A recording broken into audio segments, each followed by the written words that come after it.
Life is full of different risks. And I think that when you think about the things that you will regret when you're 80, they are almost always the things that you did not do. They are acts of omission.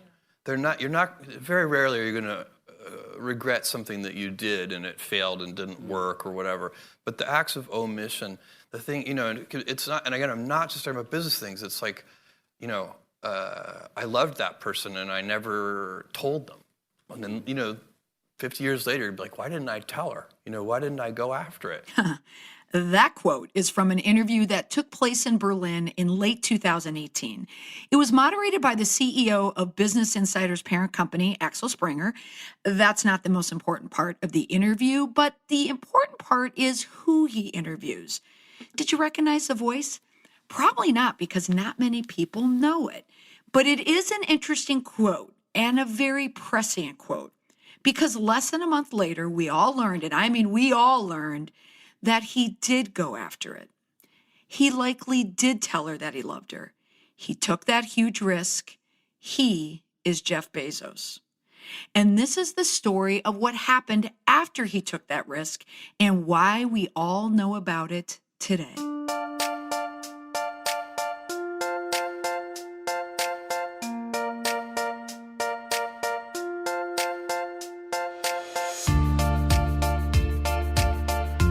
When Jeff Bezos, the CEO of Amazon and the world's richest man, and his wife, Mackenzie, announced their divorce last week, the couple ushered in a new era of the public divorce. The topic of divorce, of course, is a sad one. The pain for any couple going through a separation or divorce, along with their children, is timeless. No matter who you are, no matter when it happens, it hurts. But for people in the spotlight, a divorce is usually public fodder. The bigger the name, the bigger the interest, and the bigger the news story. And the Bezos split was a big story. And we are all witness to the public vivisection of Jeff Bezos and his new paramour, former television reporter, and now helicopter pilot, Lauren Sanchez. Now, hearing about any family splitting is always sad. And by all accounts, the family has already received a lot of good press outside of this divorce, and they seem like very dedicated parents. I don't want to minimize the pain and sadness for any parent going through a divorce, especially with their 4 kids. So for today's episode, I do not want to focus on the split itself, but on the aftermath from a communication point of view. What interests me about this story is the progression of it.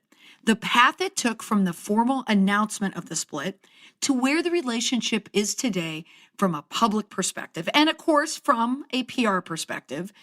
What anyone can learn from this story is how the message matters. What you say based on how you act will set the expectations of your public. It could be the public of Jeff Bezos and his customers and his family, or it could be you. So whether you are the richest man in the world or a person dealing with a split in your local community or with your group of friends, is there something to be learned from the public split of Jeff Bezos and his wife, Mackenzie? Today, I wanted to explore how this very, very public split can offer lessons to help people learn how to message their private issues when they become quite public. And the Bezos divorce is as public as it gets. On the episode this week, exploring the dynamics of communicating divorce in the digital news age, deconstructing the timeline to find the tactics the Bezos couple used to put a positive spin on this rather sad story, or at least try to do it. So again, the focus is not on the divorce itself. It's a story about the dots and how they connect in the story and how it was messaged. Last week, I was a presenter at an industry conference for CEOs on executive reputation management, just as this story was breaking. And I've mentioned before on the podcast how I love to introduce rip from the headlines examples in all of my talks. It makes every talk or training current. I can bring everybody into the same place at the same time based on a major news story. Now, on January 9th, it was reported that Bezos and his wife of 25 years, Mackenzie, had announced their intent to divorce after a, quote, long period of separation, end quote. And that is noted, and I'll come back to that later. When I received a notification on my phone about their split, I could not open the app fast enough because it's not really the gossip that gets me all charged up. It's the PR person in me. So as someone who works in the business of crisis communication, I am always intrigued by messaging, its intent, and the timing of it. And the tells. Stories like this always have them, and this one did not disappoint. Two things I noted right off the bat when I saw the tweet released by Jeff Bezos on his verified account. First, the fact that Jeff Bezos used a tweet to announce a divorce. So the tell first is in using Twitter. Now, Twitter is a medium nowadays for the public apology or the mea culpa. We're now moving out of this world of press releases. So the press release is no longer in the arena for rapid response. The press release was a method used for controlled news when the media had control of the story. And this is a time when television stations had newscasts and they had deadlines. You had to get a story in or you had to get a quote in by the deadline when they were going to go on the air. The same thing with newspaper. They had a deadline. Usually it was a 4:00 in the afternoon deadline that you had to get all your quotes in. You had to get a response. Sometimes if it was a negative story, a reporter might call you around 3:15 to get your response to, usually it was a negative story. But back then, and let's say a decade ago and earlier, the news had control of the story, and the press release was this important tool that a lot of organizations use to try and control their messaging. But what the press release did, it gave reporters time to follow up with any of that information that was on the press release. It contained paragraphs of information that would just marinate as everyone had to wait for the news deadline and as it approached. So whether it was going to press or it was going to air. So the press release always gave the power to the reporter. And if you were on the other end of the equation, if you were public relations, public affairs, or a spokesperson, you were at the will of the reporter and the publication or the news outlet. PR folks found a workaround to these long press releases by creating media statements. Now, a media statement is a shorter, more succinct version of the press release that still gives the reporter enough information, but it's just a statement. You're in with a few sentences, maybe a direct quote, and then you are out. However, the problem with a media statement, there is still a name, there's still a contact attached to the statement, a person who can be contacted about the story. And if that person does not respond to a reporter's call or email, then you might see so-and-so was contacted but did not return our calls. But the tweet, now that is the savviest of PR plays. There's no contact information, no place to follow up. There's no names, no response expected. It's just a tweet. Now, people can reply to the tweet. People can send a direct message for getting a response to that tweet. But social media etiquette says you don't have to reply back. So it is the ideal place now to release any type of apology, mea culpa, or some sticky issue that you don't want to have to keep messaging. Now, the second item that I noticed on the Bezos announcement was the quote, "after a long period of separation." That is the point when my PR antenna went whoop, because I know whenever someone attaches a timestamp of any sort, it was meant to be noted. The deliberate wording of a long separation told me that there was someone else in the mix, because long used by many in the public philandering category, it's meant to quell the deception. We don't want the head of the world's largest company or one of the world's largest companies to be labeled as a cheat. That's bad for biz. Now, back to the tweet. It wasn't a real tweet in the sense of Twitter tweets, because Twitter only allows 280 characters to be used. And what that means is when you type a word, every letter, every space is considered a character. And this was up from 140 characters in 2017. Now, it's difficult to build a full narrative and then respond to it in only 280 characters. So the medium of choice for people in the public eye nowadays is to still use Twitter, but to use a specific app to tweet the information. And the app of choice is the iPhone app Notes. Now, you've seen that. That looks like the little Post-it app in your iPhone. Now, I noted the use of notes in one of my trainings last week. So I had mentioned this split to a number of people prior to going into my training because I was kind of testing it. And I had asked, I was at a dinner, and because I was in a very male-centric industry down there, there were more males at the table than females. And as a tester, I kind of floated the balloon to ask what they thought of the Jeff Bezos split and what their opinion was of it. And what was funny is that every guy at the table said, what? I don't even know what you're talking about. Jeff Bezos? What? Who? He split? But if I were to ask a woman about it, they certainly knew about the split. So right there, that tells me that it's not a very comfortable subject to talk about, whether they knew about it or not. Now, in fairness, some of them did say, well, we're at a conference and we're not checking our phones. But then again, I noted it immediately when it came on my phone. But what that did tell me, though, is that it was a conversation that it made people a little nervous to talk about, understandably. But I did want to bring in the public piece of it, the public relations piece, and especially being at a CEO conference. This is a CEO of one of the world's largest companies. So there is a takeaway in here, for me and for others to use. So I did note the use of the Note app in the training. And then a couple days later, I see the New York Times came out with the same article about the exact same thing. So in a parallel life, I'd probably be a news editor or a bureau chief. But anyway, the New York Times had an article that was titled, How We Apologize Now. And it was by Lindsay Weber. And the article noted the spate of public apologies using the Note app, like Jeff Bezos and Mackenzie's Bezos did last week.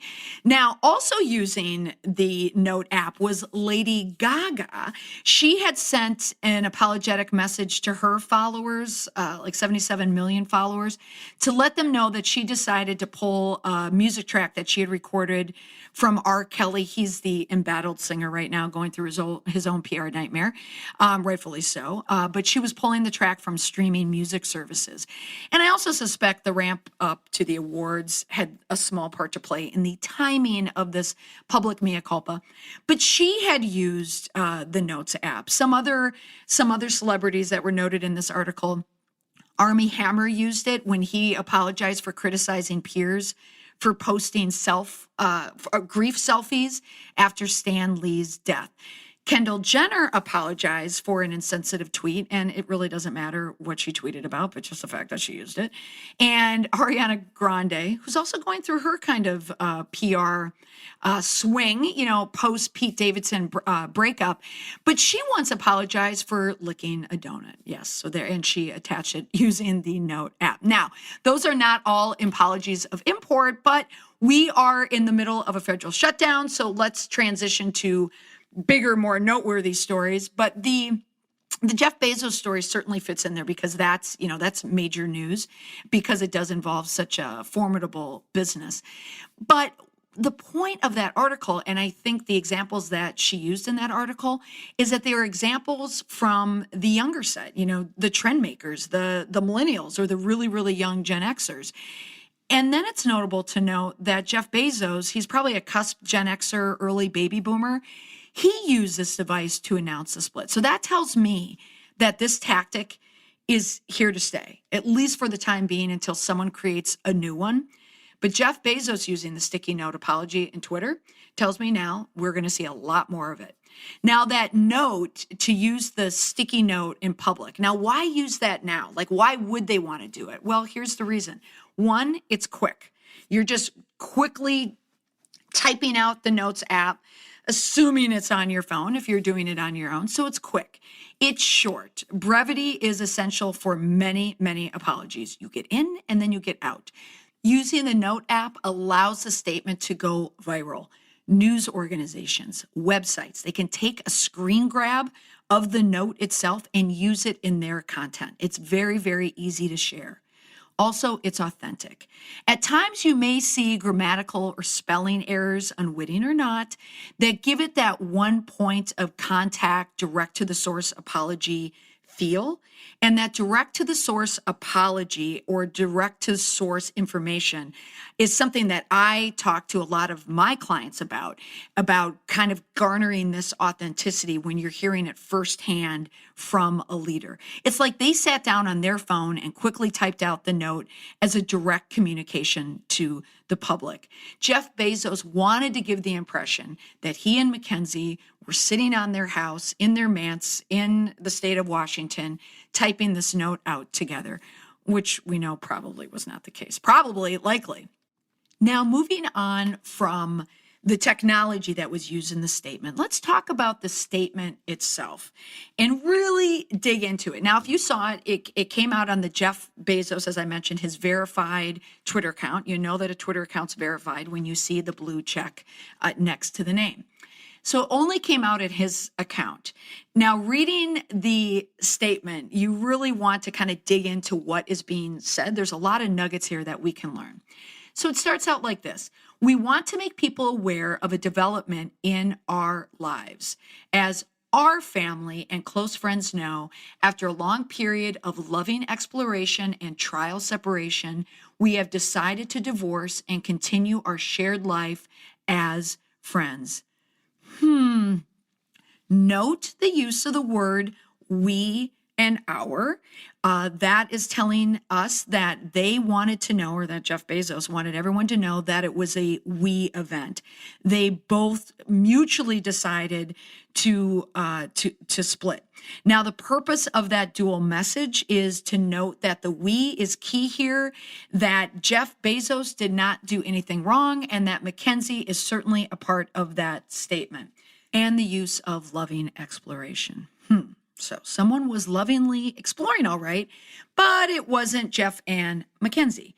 And the other point to note is that they're using the word friends here. And friends, I believe, is very deliberate. They're telling us that this is not an acrimonious divorce, that it is a friendly one. Next, we feel incredibly lucky to have found each other and deeply grateful for every one of the years we have been married to each other. If we had known we would separate after 25 years, we would do it all again. Now, that's a really, really good statement. I like it. It's touchy-feely. And of course, they are incredibly lucky to have found each other because they created one of the top businesses in the world. And now they are the wealthiest couple in the world. So everyone, I think, would agree that that was incredibly lucky. And there would be no surprise that they would do it again if they had those 25 years. We've had a great life together as a married couple, and we also see wonderful futures ahead as parents, friends, partners in ventures. So this is where I feel this is a little bit more Jeff, and it's a little bit more of a head scratcher because, ladies, I don't know if you're like me, but I'm reading into the Mackenzie side of the story that I'm thinking that she doesn't see a wonderful future ahead at all.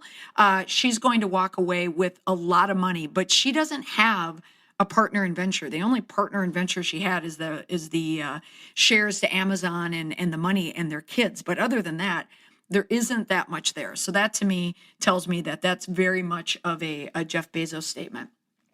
And though the labels might be different, we remain a family and we remain cherished friends. Labels may be different. That's such a meta term. Labels, you don't attach them to couples, but I believe it does work here.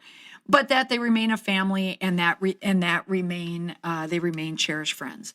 I don't believe that they'll remain cherished friends at all. They're the opposite of cherished friends. Then they did sign it, Jeff and Mackenzie. So it's signed like a Christmas card that they're together, but it's very much not the Christmas card. It's a divorce announcement. So if you were to look at this from a business reputation point of view, can you pull something out from just a regular hoi polloi point of view, just the regular person who needs to message through a divorce? And the answer is yes. First, that it was even messaged in the first place. So in this modern age of communication, it seems everyone messages online over family news. From your kids winning a contest or winning a hockey game, okay, two things that I did in the past week myself, but to significant life changes or illnesses. We're in the middle of a federal shutdown right now.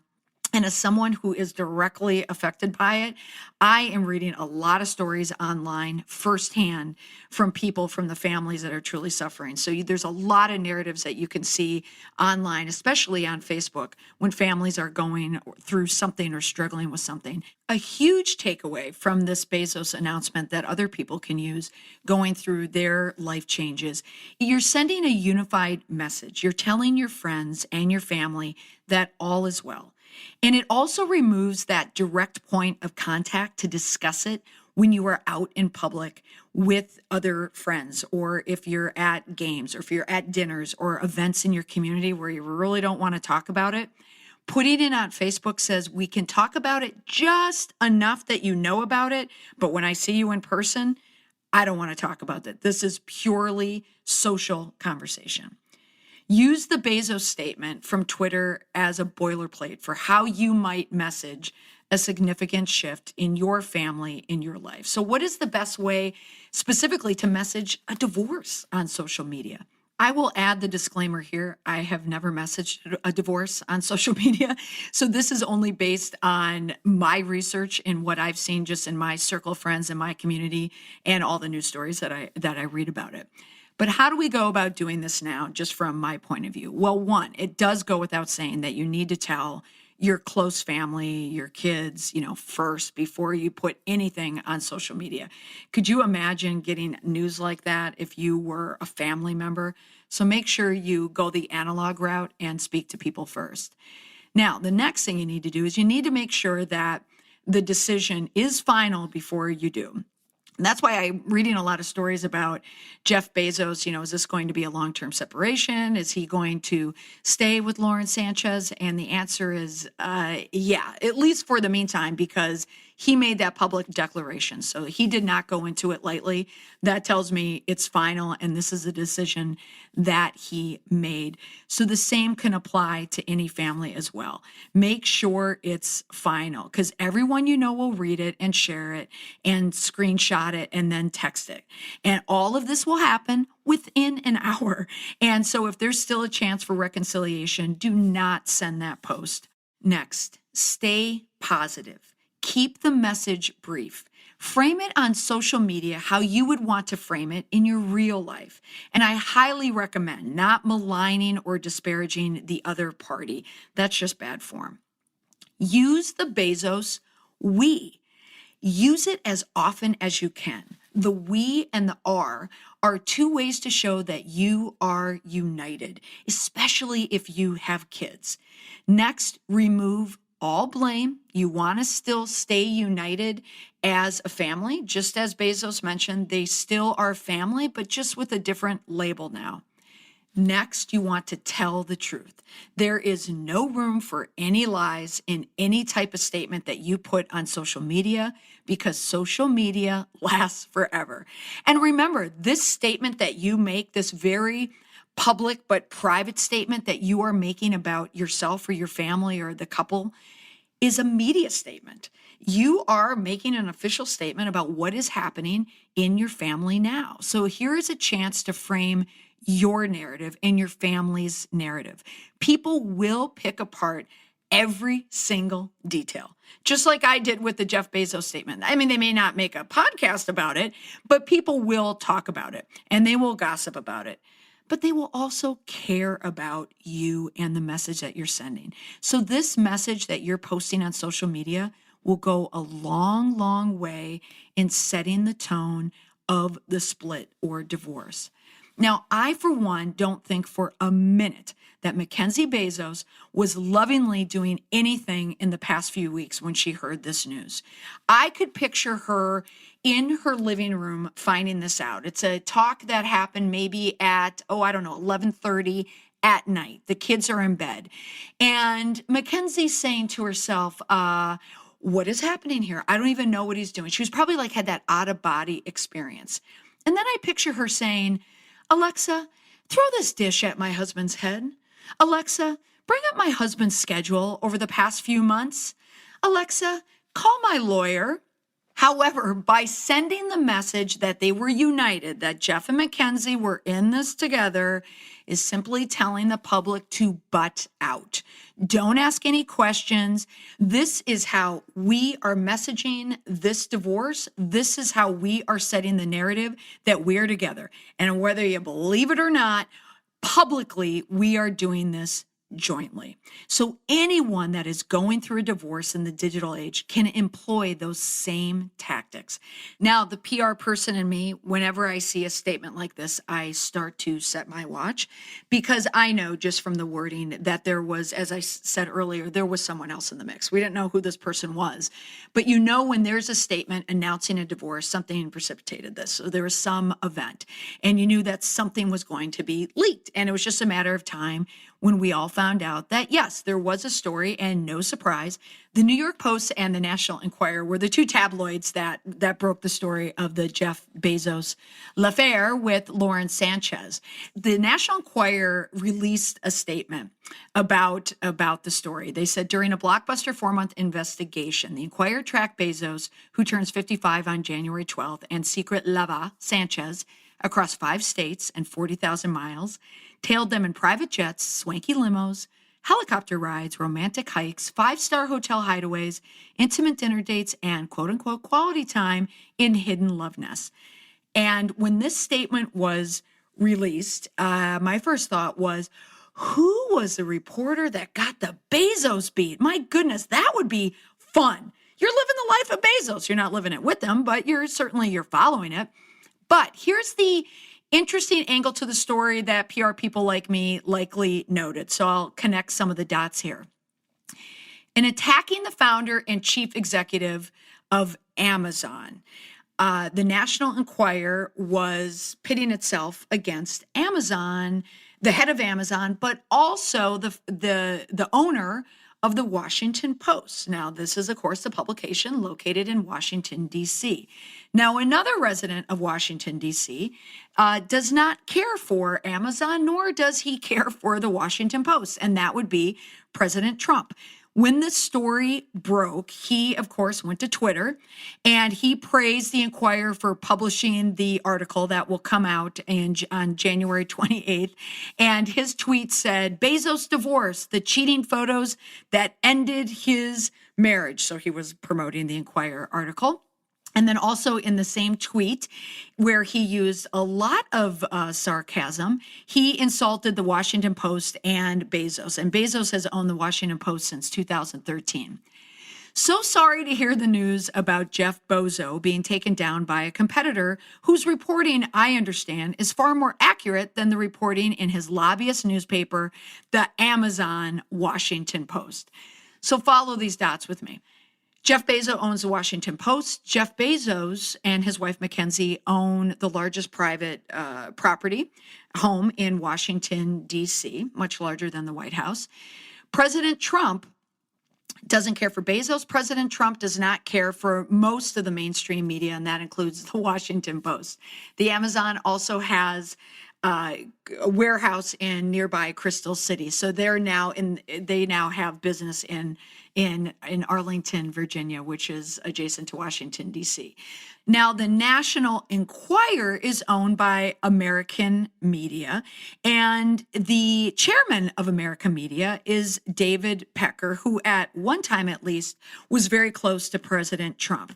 And he allegedly arranged for silencing Karen McDougal, and Karen McDougal was a Playboy model who claimed to have an affair with Mr. Trump. And then there was an exchange of money. So at one time, at least, the National Enquirer and President Trump were working together. So it's an obvious target that Trump would go after Jeff Bezos.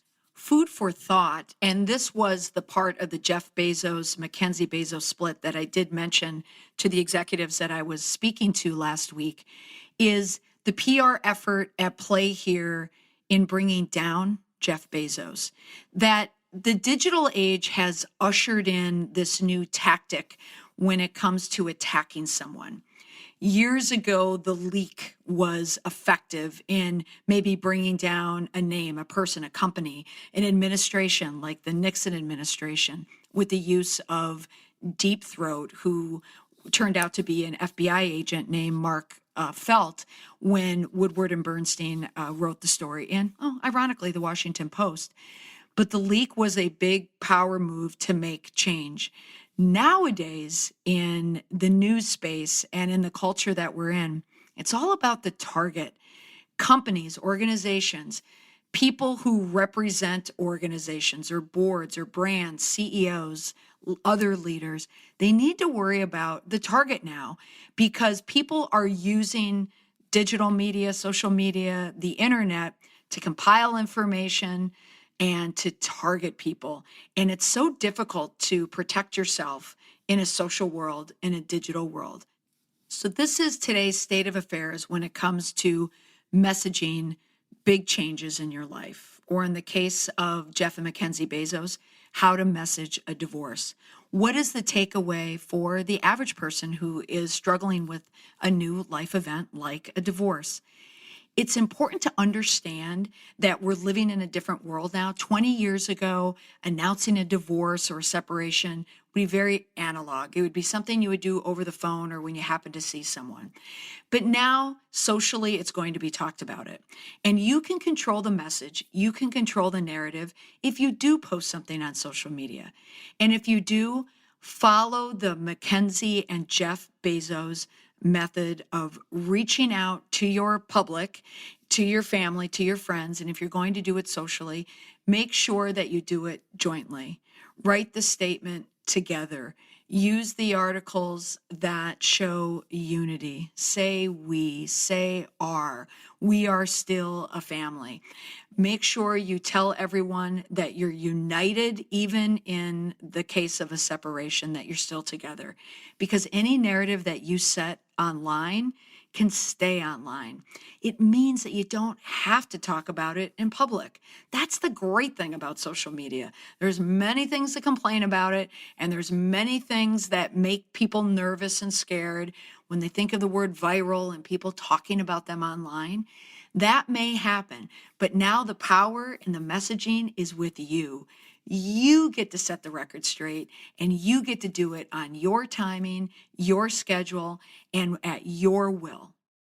I hope this episode was helpful for anyone struggling through a divorce or anyone that knows someone struggling through a divorce. We're in a whole new age nowadays when it comes to communicating digitally, whether it's on the internet or through social media. I'll mention here that this episode is brought to you by my new course. My new course is called Communicate with Power in Less Than an Hour. And if you're like most people who communicate online or professionals, you spend most of your time communicating in the space of social media or email. It's how everyone does business today. But most people know that women and men communicate differently, both online and off. And it's important to be heard by the people who matter in your life, whether they're professional, whether they're personal. You want to get your message out accurately and timely. And it's also important to be relevant in the digital age. So how can you do that? Well, this course, Communicate with Power in Less Than an Hour, is available now. It is on my website at mollymcpherson.com/communicate with power, or you can look for the link in the episode show notes. I did want to mention the course, though, because one of the questions that I get asked a lot when I meet with clients or if I'm giving a talk is I note this fear in communicating online. People are nervous how to do it. So the question they ask is, how do I do it? How do I write? What do I say? And that's the reason why I developed this course, is because I can't be everywhere, and I wanted to provide something to people that need help in this area. And that was the reason why I did this episode this week. When I saw the news story about Jeff Bezos, it wasn't about the split itself, but it was the impact of announcing the split and how it can impact your family. So if you are going through a divorce, I hope you are able to glean some information that might make that transition less painful. And if you have a friend or family member that's going through a divorce or a separation or struggling with some type of announcement that they have to make online in the social space, I hope you can share this podcast or at least share some of the information that you learned. It's not easy out there, folks. If the world's richest man has to struggle through it, then we all have to struggle through it. Thank you for joining me this week. I hope to speak with you next week. Bye for now.